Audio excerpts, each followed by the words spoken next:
నమస్కారం గంటారావానికి స్వాగతం. ముందుగా ప్రధాన అంశాలు. గుంటూరులో 3వ ప్రపంచ తెలుగు మహాసభలు శ్రీనివాస కళ్యాణంతో అంకురార్పణ.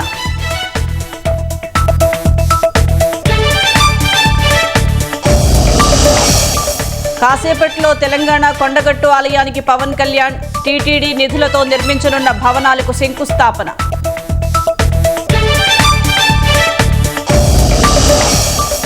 ఇంద్రకీలాద్రికి విద్యుత్ సరఫరా నిలిపివేతపై ప్రభుత్వం చర్యలు. డీఈఈని సిపిడిసిఎల్ కార్యాలయానికి సరెండర్ చేసిన ఎస్పీ.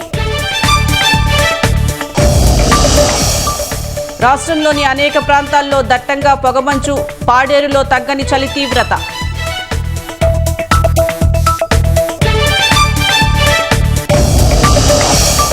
మహారాష్ట్ర పురపోరులో మహాయుతి కూటమి దూకుడు. ఎన్నికలు లేకుండానే 68 స్థానాల్లో ఏకగ్రీవం.